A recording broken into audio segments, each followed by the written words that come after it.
বাবার বাড়ি নামাই চলে এসেছি। এটা আমাদের বাসার নিচে। আর এই নিচে আসছি, একটা কাজ আছে। এই তো আম গাছের নিচে চলে এসেছি, এখন কিছু আম পেড়ে নিব। এই তো একেবারে গাছের কাঁচা আম, এখনো কিন্তু আঠিও গজায়নি। মাশাআল্লাহ, আম মোটামুটি ভালোই ধরেছে, তবে প্রতি বছর কিন্তু আরো বেশি আম হয়। এবার নাকি সবার গাছে একটু আমটা কম, মানে আমের ফলনটা মনে হয় একটু কম হয়েছে সব গাছেই।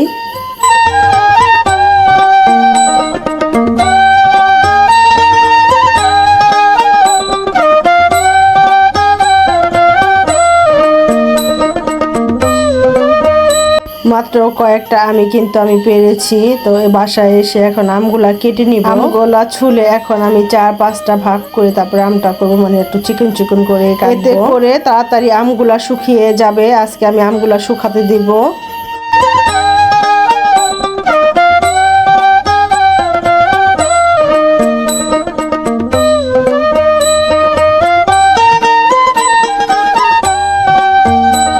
এই তো আমগুলা কেটে ধুয়ে তারপর ছাদে চলে আসলাম শুকানোর জন্য। 2টা ঝালি নিয়েছি, কারণ একটাতে আটবে না।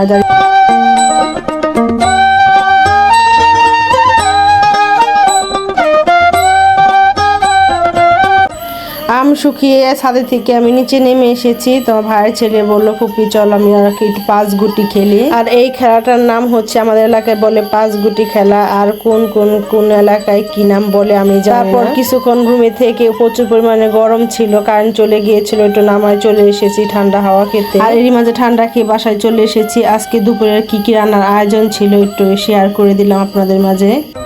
এই আখের রস আমি যে কোনো জায়গায় চোখে পড়লে হয় একবার, আমি না খেয়ে পারবোই না, মানে খেতেই হবে। এটা আমার মধ্যে পড়েছে গরম।